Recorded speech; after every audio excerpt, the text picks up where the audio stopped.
Good evening, I'm HeyWoah, competitive Magic player, recently got into AoS last year, went to Adepticon, made a video, people seem to like it, so I guess now I make.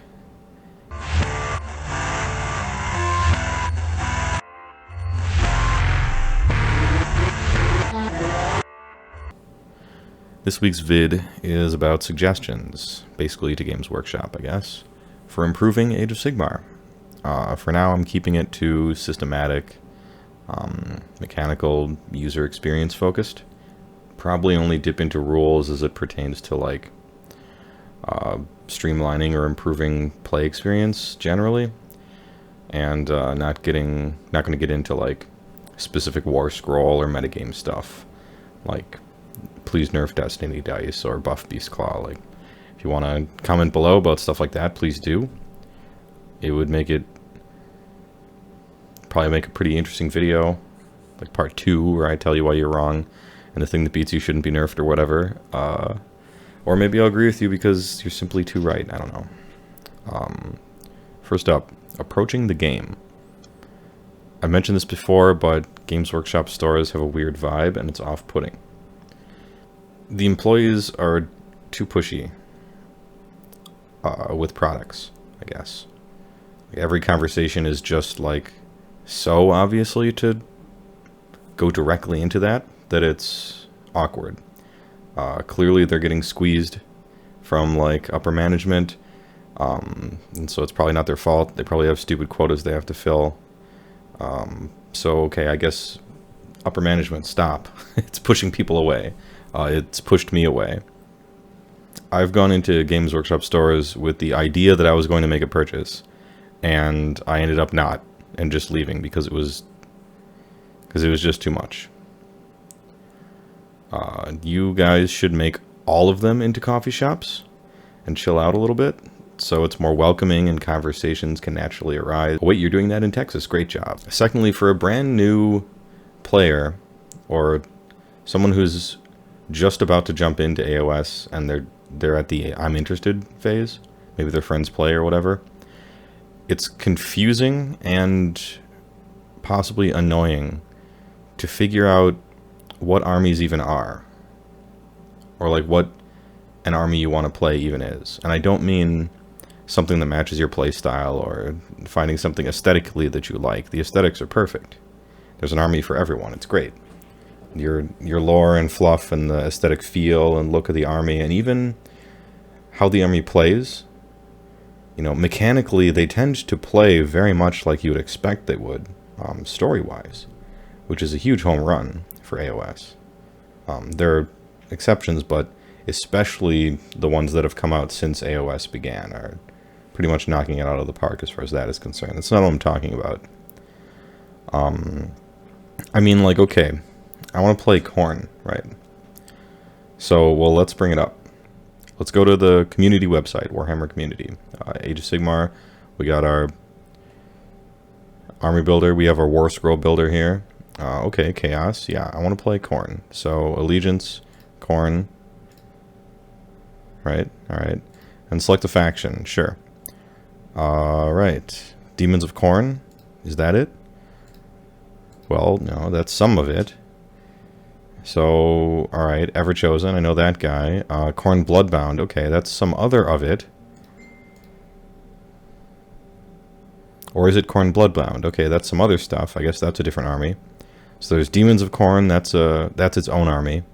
And there's Khorne Bloodbound, that's its own army. And there's Monsters of Chaos. I don't know if I can use those. Maybe I can. Oh, I guess there's Demons of Chaos as well. So, I don't know, maybe I can use those. But then, hold on, I got this Khorne Bloodbound book, and now I have a Blades of Khorne book. So, Blades of Khorne are different than Bloodbound. But then this one has, like, maybe the Blades of Khorne is the demons, and this is the humans, but then this one has a human on the cover as well. Okay, you get what I'm saying. Like, it's actually very confusing that you have all these different things that seem like different armies, but really it's just Khorne and you can play all of it. Like, you would think there's 5 different Khorne armies, but there really aren't. There's only one. It's just you've been releasing books that have slowly evolved, like, what it means to be Khorne, and you kind of started with some ideas and changed some others, and it would be nice to simplify this. Okay, the 4-page rules. So, it was a good idea to use the 4 pages of rules almost as a selling point. It was more marketing, really, than a rulebook. Because you're coming off of Warhammer Fantasy, whose rules were famously shitty, like a toxic chore to just so obtuse to play. Like, the rules were so bad, and so you wanted to, differentiate yourself from that, and I get that. But, maybe it swung a little too far in the opposite direction. When the frequently asked questions is, for just the basic rules, not even all the other books, is 8 pages of PDF, and the rules themselves are 4 pages of PDF, maybe it's time to have a revision. Maybe it's time to fold those in. I mean, rules in errata, what those are really for, they're just notes for your next edition, for your next publishing of a book. And when you're using so many digital products, there's really no excuse for not updating all of those. Like the War Scroll, okay. I go to the website. Frostlord on Stonehorn, his stone skeleton doesn't do what it says it does on the website. It got changed via an FAQ 9 months ago, and no one bothered to update the digital PDF on the website. We're closing in on a calendar year for that. And so people are on the website where you can buy something, and they can purchase something that literally does not do what it says it does. And that's not okay. This is a digital PDF. 2 interns could spend 1 week and update every war scroll in the game with the current errata and FAQ, like text. It wouldn't be hard. While they're at it, by the way, they could add the points to the war scrolls. For Christ's sake, like why aren't the points on the war scrolls? That makes no sense. It makes so little sense, I can't even think of a reason for you not to do that, in fact. Like, okay, maybe some of the war scrolls are so old they haven't updated them since before there were points, but it's digital. Just, you go into Photoshop, or whatever your PDF software is, you go into Adobe, right, and you just add a number. It's easy. Every time you do a General's Handbook, you just update the number. It isn't because the point costs are secret, and it's like you want a gateway where you have to buy the book to learn the number, because the points are free online. Your own community's war scroll, like Army Builder, has all the points on it. So it can't be that. I can think of no other reason. It would just be a huge quality of life improvement that makes no sense that you haven't done yet. It'd be so easy. Dude, you could find, if you just reached out to the community, you could find 2 people willing to just do it for you for free. So speaking of rolling the FAQs and erratas into the basic rules, so, okay, you have 8 pages of FAQs, you have 4 pages of rules, maybe there's some overlap, you combine them, 10 pages of rules. That's still not bad. 10's a nice round number, it sounds succinct, it sounds brief, Furthermore, for all your other digital products, you should update those as well. That's a little more work, of course. Grand Alliance Order book, that has a ton of errata in it. It'd be a chore to go in and, highlight something, press delete, and then copy and paste the purple that says this should be replaced by. Really is just a find and replace. Now that I'm thinking about it, that wouldn't be too hard either. I mean, these are digital products. You should just do that. I mean, when something's sitting on an FAQ for over a year that says this should be replaced with this, and most people just use the products digitally anyway, like the books and everything on their app. At least future, releases, just update it so the stuff that's in the book is not a lie, I guess. That's what I'm saying. Alright, also approaching the game. If the rules let you use 3 special weapons in a unit of 10, and the minimum unit size is 10, then the box you buy should have 10 guys in it, and it should have 3 of each special weapon on the sprues. Now I'm like, trying not to laugh when I'm saying this, but a lot of them don't. And so, obviously that's because they used to be some other thing with some other options in the old game. But now it's the new game. And it has been for a long time. And so, you shouldn't have to... I mean, it's so ridiculous that I have to say this. Like, you shouldn't have to scour bit sites for stuff to make a squad that's fully legal. It should just come in the box. Dryads shouldn't come in boxes of 16, right? When you make like between 10 and 30 of them. Just change how they come in the box or change the rules. Like, it should... What you can do option-wise for a unit should just be in the box. It's completely stupid that it's not the case for a lot of things. And so if you want to take the hit and change how the boxes are shipped, then okay, gold star, you respect. Or if you want to change the rules so that it reflects what's actually in the box, it's sort of a shitty way of fixing the problem, but you know, every new person who approaches the game is like experiencing this, and it sucks. Alright, next up is rules of the game. So, these are just straight streamline improvement suggestions for rules and mechanics of the game itself. Many of these GW has almost implemented, but then like held off. So I guess we'll say it's ripping off the Band-Aid. Model to model. I have no idea why this is still the way they say the game is played, because it's not. It's a lie. You look in the FAQ and they reiterate and double down. It's model to model. Okay. And then you go anywhere and play Age of Sigmar against anyone, and it's base to base. Because model to model is stupid. And not only is it stupid, it damages your models. It scratches the shit off your base that you carefully put on there and painted. And is a unfair rules nightmare that you can come up with hilarious situations for. Like, oh, I'm going to stack bloodletters leaning up against each other like like fallen dominoes, and get 80 of them in the combat at the same time. Archon on his gigantic mount has a 1-inch sword that can't actually reach anything, so he can't attack with it.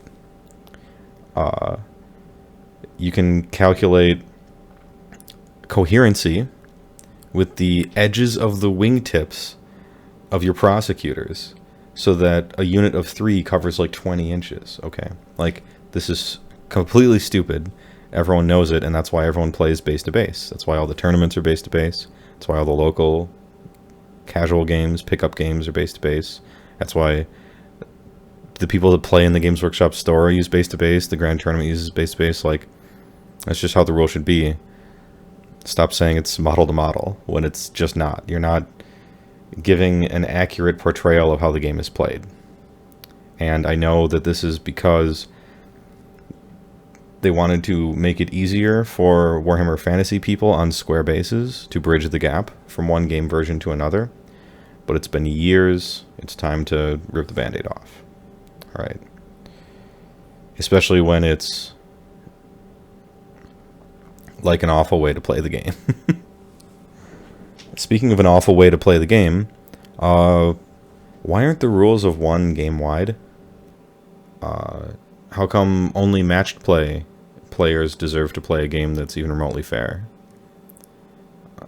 Like, how come it's okay for narrative to have, you know, totally oppressive summoning that completely breaks the game immediately? Like, how come it's okay for narrative games to be like catastrophic like that, but Like, only matched play gets to enjoy fair and balanced gameplay? Like, why do you hate narrative, in other words? Just make Rules of One game-wide. Make the whole game good. If narrative players want to change the rules and or ignore them as they see fit, well then, like, that's already what they're doing with narrative, so they'll just ignore those. Like, what's the problem? Other minor rule things. Clearly distinguish in the base rules the difference between a natural roll of a number and a result of a number. This will pre-answer so many questions that people have about the game, and more than you might think.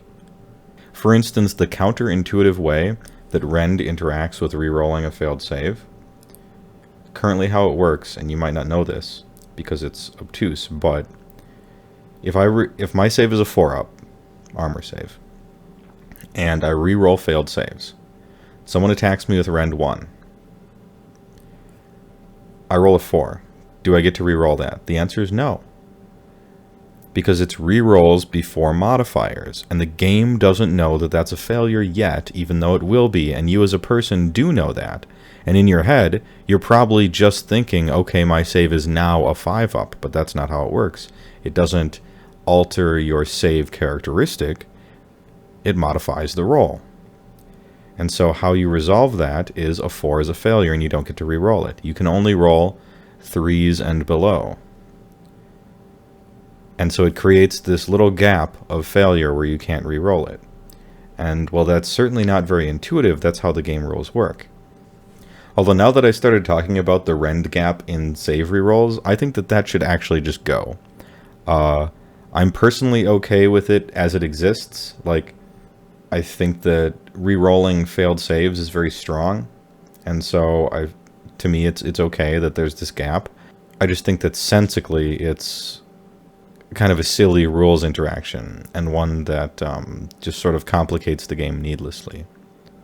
Let's see, next, we've all heard of this ability. Okay, roll a dice each time a wound or mortal wound would be allocated to, relevant unit on a 6-up that is negated. People call this doesn't have a name, and it needs a name. People are calling it a death save or a ward save. Some people say it's feel no pain. This people have given it these names, and this is confusing to people.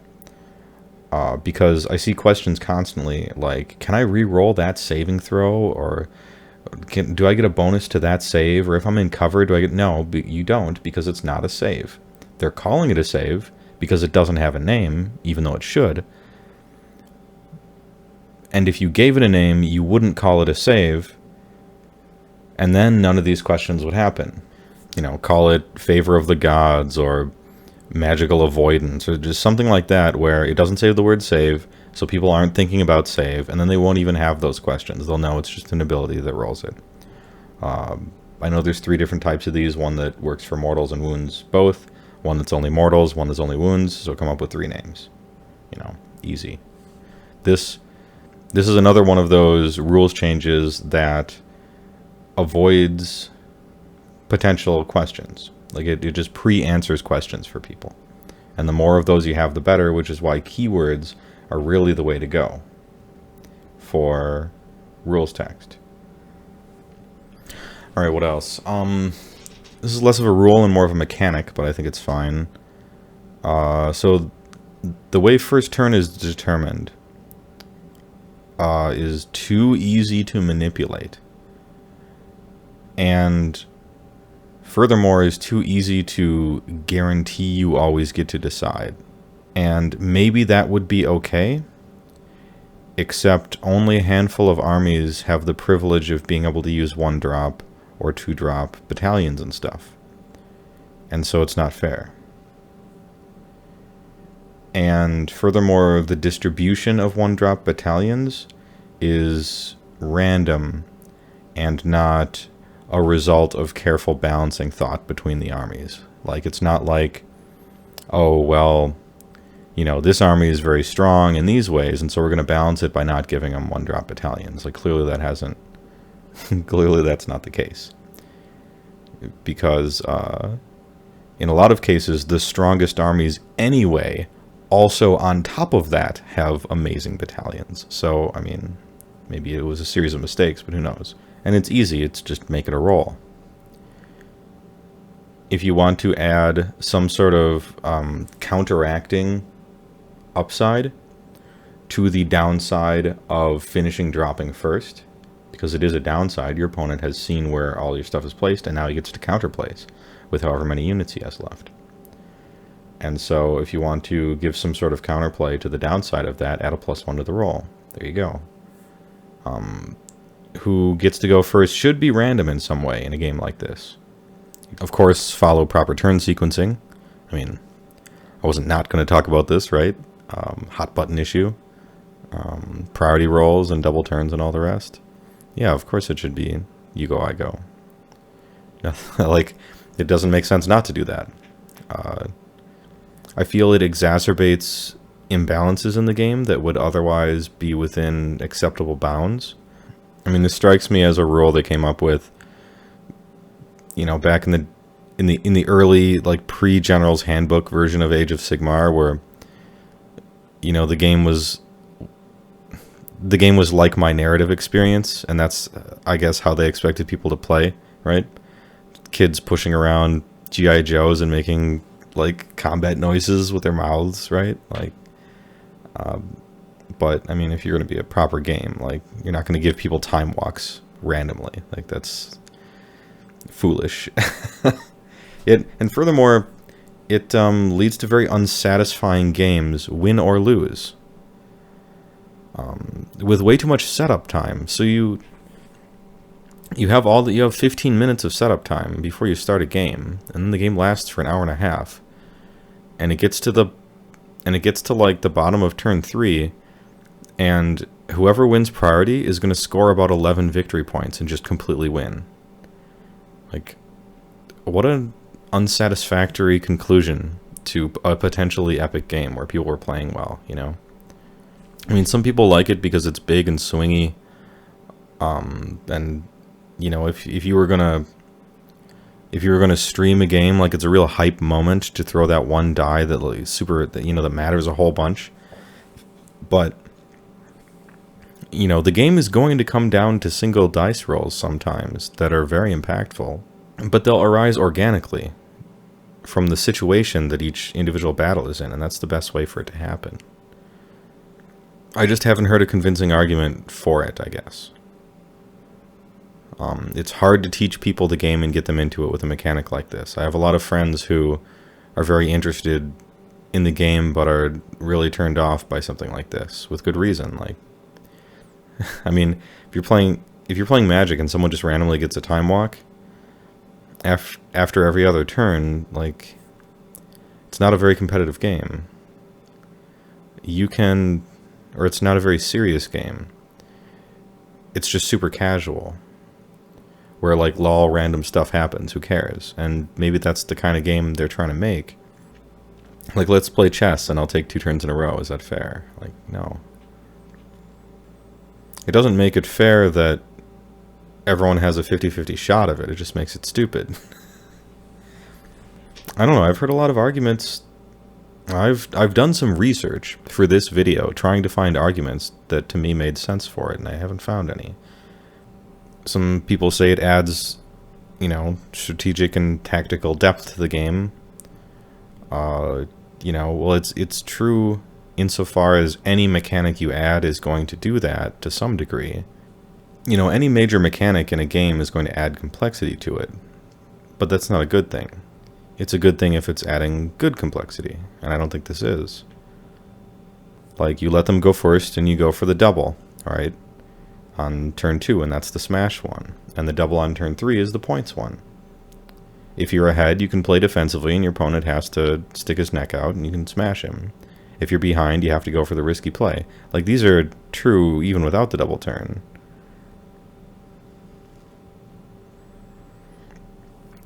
People say it gives a weaker player a chance. I mostly disagree. I mean, a stronger player is going to exploit the mechanic better than the weaker player is. So either he's going to use it smarter, or he's going to, let them go first so that he can double on turn 2 to smash them, or he's going to choose to go first so that he gets more points on the turn 3 double, which is the real good one, or he's going to play defensively with his stronger list and stronger units, forcing the weaker player to overextend because he has to and just hang himself, you know? I think a stronger player is going to play stronger. And he's going to play stronger around this mechanic or without it. And then furthermore, half the time it doesn't help the weaker player. It just means that they get ground into paste, like, even faster than they were going to, even worse, even more crushingly than before. So I don't buy either side of that argument. Some people say that lots of single rolls are important in the game, and in hindsight, a game is won or lost by some one roll, you know, here or there. And, you know, a lot of times that's true, but it's a lot better when that single roll occurs organically from the situation that the game was in. You know, the last hit from something, or a charge roll to see if you could get here or there, rather than someone taking an entire turn. You know, that's too much. That's too, like, a charge roll, okay, but, you know, whole turn, come on. I don't think these two things are that comparable. And yeah, it's a game of dice, and so dice should decide a game somehow, but you know, the argument where it's like, well, you know, you're flipping coins all the time, and this is just another one, well, it's so reductionist that it doesn't actually say anything, I think. A lot of people said they didn't like it at first, but now they're used to it. Well, okay. I mean, you can get used to bad things, but I don't think that's a very strong argument for why it's good. Some have said, although they're probably being sarcastic, just make a one-drop list, and then if you ever win priority, just don't take it. And then there you go. You don't have to suffer double turns. It's like, okay, so I get in the most privileged position imaginable, which is I happen to be playing an army that can choose a one-drop battalion, and it's great, and it features all the units I want, and I'm always winning. And I'm winning so hard that I can ignore any, like, advantages I get from this game rule. Okay, that's a great suggestion. Thank you. Why didn't I think of that? Anyway, beyond game mechanics or reasons for that, let's just talk about play experience and game design. So in a game, particularly ones of strategy and tactics, chess, magic, war games, you ideally want both players to have roughly the same playtime per amount of the game that's transpired, right? Otherwise, one player just feels like he's watching someone else play, and he gets bored or doesn't have fun. So, like, I've been involved in and have watched AoS games that unfold. Alright, here's the situation. So it's death versus somebody, right? And so we have player A, player B. It's player A's turn. He casts Mystic Shield, Arcane Bolt, Overwhelming Dread, Fading Vigor. Prince Verdry casts Quick Blood.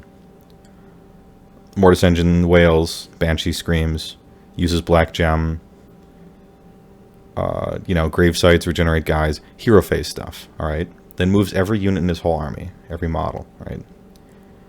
Measuring every time, alright. It's death, so you don't have a lot of shooting, otherwise this would illustrate the point even more, but I chose death when I started, so who cares? I guess the Zombie Dragon, or I guess Prince Verdry's mount does Breath of Shyish. Makes charge rolls, charges in with a few things. Gets to go first, smashes. Battle Shock, victory points. Okay. Rolls initiative, wins. Gets to go again, hero phase. Casts all 5 spells again. People no longer in combat get to move. Moves every model in his whole army. Shoots the breath. Participates in combat. Finishes everything off. If anything wasn't finished off before, piles in all the rest. Battle Shock, even yet more victory points, right? Like, it's entirely possible that an hour has gone by and player B has not got to have a turn. Like, in an hour. She could have fucked off, told the guy at the counter painting, like, hey, can you roll my armor saves for me? I'm going to Subway. Ate a $5 footlong, stopped at the gas station on the way back, smoked a Marb Red, got back to the store in like 45 minutes and still got to like watch the second half of combat, like, and still not have had a turn. She might as well not even have been there, if not to roll saves and maybe one combat with a guy. You know, whatever else you think about the priority mechanic, this is not a fun distribution of game time. And so, even besides all the minutia and mechanical reasons why I don't think a priority roll is at all okay for a game like this. She got to go first. All of her abilities were out of range, moved forward a little bit, and then her opponent played for an hour and she lost. Like, that's not a fun experience. So tell me in the comments below why I'm wrong and why I need to get good, because it's clear that I'm just losing because of the double turn and I'm salty. It's not that all my points are really good. It's part of the game. I'm playing around it because I have to. But the game sure would be better without it.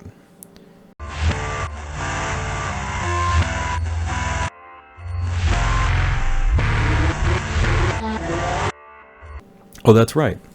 We have Vince Venturella, aka Vince Vincerelli. This week's topic of the week. He turns to the idea of painting units. They are very different than characters or monsters. That's true. You have to paint tons of them. And so basically it sucks. I don't like it.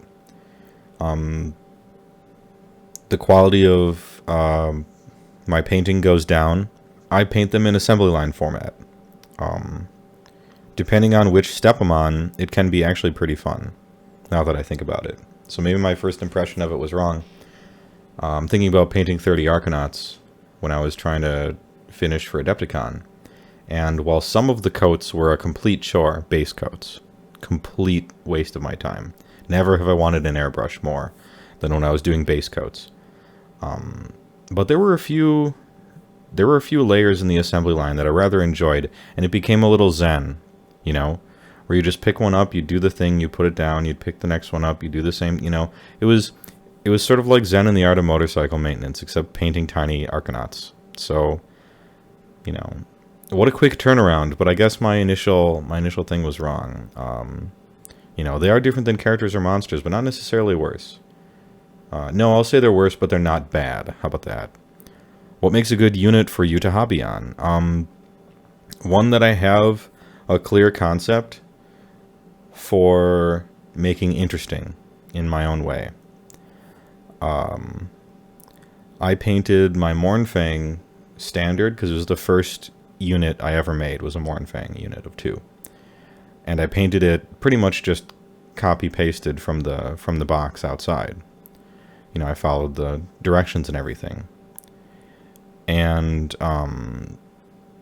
it was just a chore to, like, go back and paint more of them way later, because it was just boring. It was just the standard way you did it. But, like, with the Arcanauts, I had this idea where I'm going to make them, like, you know, Jinro, like, Wolf Brigade guys from that sick anime from, like, the 1990s. I'll put a picture up of it. But, like, I got custom heads for them that gives them little gas masks, like Krieg Deathcore, I think, from 40K. And anyway, like, I did some glowing eyes, and I thought the color scheme was pretty nice. And I was excited about painting them up like that. And so if I have an exciting concept for a unit that just makes it a good unit, I can't wait to paint it then.